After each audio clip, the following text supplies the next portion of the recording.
Savings को बढ़ाएगा, investment को बढ़ाएगा, कंजम्पशन को बढ़ाएगा और ग्रोथ को भी तेजी से बढ़ाएगा।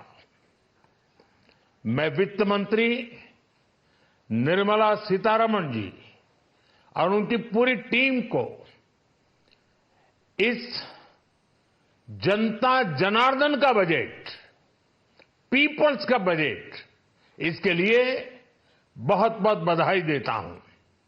साथियों, आमतौर पर बजट का फोकस इस बात पर रहता है कि सरकार का खजाना कैसे भरेगा, लेकिन ये बजट उससे बिल्कुल उल्टा है।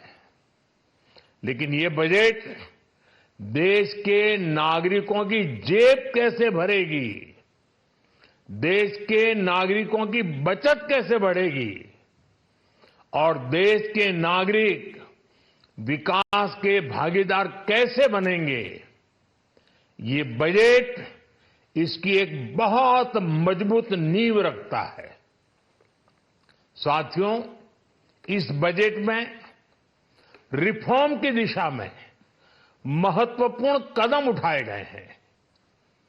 न्यूक्लियर एनर्जी में प्राइवेट सेक्टर को बढ़ावा देने का निर्णय बहुत ही ऐतिहासिक है। ये आने वाले समय में सिविल न्यूक्लियर एनर्जी का बड़ा योगदान देश के विकास में सुनिश्चित करेगा। बजट में रोजगार के सभी क्षेत्रों को हर प्रकार से प्राथमिकता दी गई है। लेकिन मैं दो चीजों पर ध्यान आकर्षित करना चाहूंगा। उन रिफॉर्म्स की मैं चर्चा करना चाहूंगा जो आने वाले समय में बहुत बड़ा परिवर्तन लाने वाले हैं। एक, इंफ्रास्ट्रक्चर स्टेटस देने के कारण भारत में बड़े शिप्स के निर्माण को बढ़ावा मिलेगा, आत्मनिर्भर भारत अभियान को गति मिलेगी। और हम सब जानते हैं कि शिप बिल्डिंग ये सर्वाधिक रोजगार देने वाला क्षेत्र है।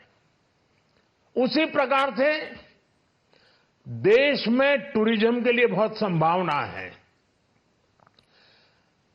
महत्वपूर्ण 50 टूरिस्ट डेस्टिनेशन, वहां पर जो होटल्स बनाएंगे, उस होटल को पहली बार इंफ्रास्ट्रक्चर के दायरे में लाकर टूरिज्म पर बहुत बल दिया है।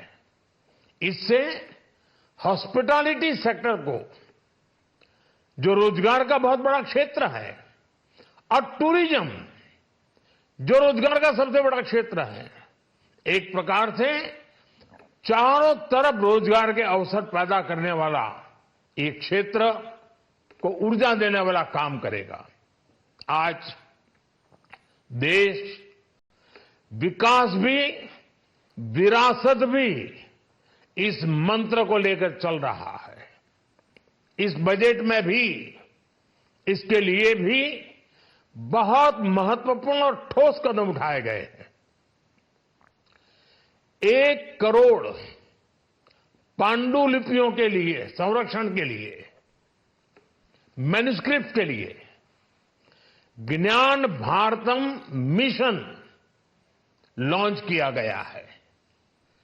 साथ ही भारतीय ज्ञान परंपरा से प्रेरित एक नेशनल डिजिटल रिपोजिटरी बनाई जाएगी। यानी टेक्नोलॉजी का भरपूर उपयोग किया जाएगा और हमारा जो परंपरागत ज्ञान है उसमें से अमृत निचोड़ने का भी काम होगा। साथियों, बजट में किसानों के लिए जो घोषणा हुई है वो कृषि क्षेत्र और समूची ग्रामीण अर्थव्यवस्था में नई क्रांति का आधार बनेगी। पीएम धन धान्य कृषि योजना के तहत 100 जिलों में सिंचाई और इंफ्रास्ट्रक्चर का डेवलपमेंट होगा। किसान क्रेडिट कार्ड की लिमिट 5 लाख तक होने से उन्हें ज्यादा मदद मिलेगी। साथियों, अब इस बजट में 12 लाख रुपए तक की आय को टैक्स से मुक्त कर दिया गया है।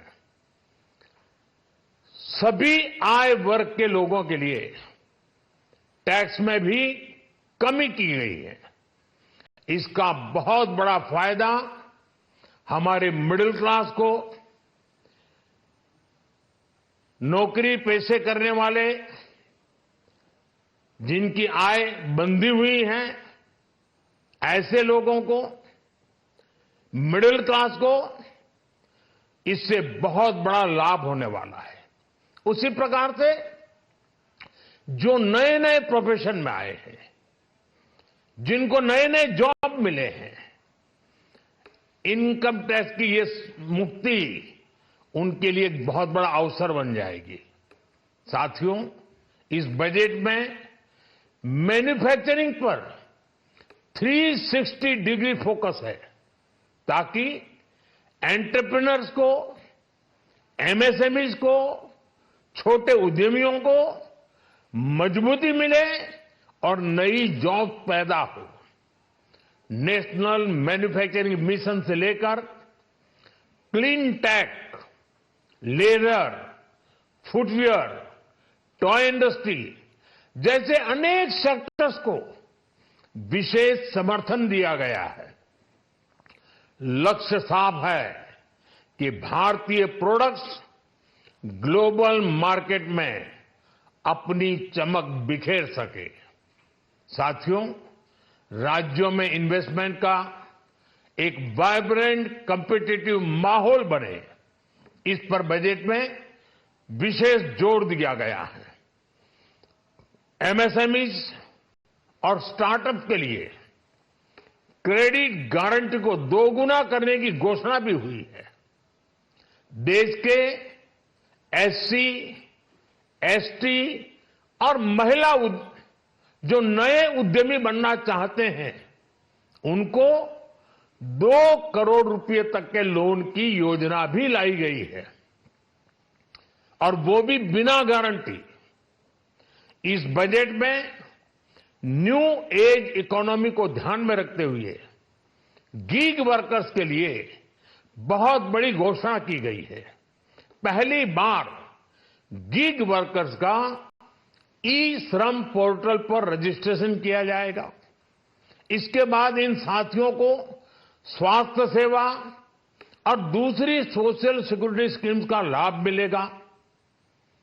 ये डिग्निटी ऑफ लेबर, इसके प्रति, श्रम एव जयते के प्रति सरकार के कमिटमेंट को दर्शाता है। रेगुलेटरी रिफॉर्म से लेकर फाइनेंशियल रिफॉर्म्स, जन विश्वास 2.0 जैसे कदमों से मिनिमम गवर्नमेंट और ट्रस्ट बेस्ड गवर्नेंस के हमारे कमिटमेंट को और बल मिलेगा। साथियों, ये बजट न केवल देश की वर्तमान आवश्यकताओं को ध्यान में रखता है, बल्कि हमें भविष्य की तैयारी करने में भी मदद करता है। स्टार्टअप के लिए deep tech fund, geospatial mission और न्यूक्लियर एनर्जी मिशन ऐसे ही महत्वपूर्ण कदम है। मैं सभी देशवासियों को एक बार फिर इस ऐतिहासिक पीपल्स बजट की बधाई देता हूं, और फिर एक बार वित्त मंत्री जी को भी बहुत बहुत बधाई देता हूं। बहुत बहुत धन्यवाद।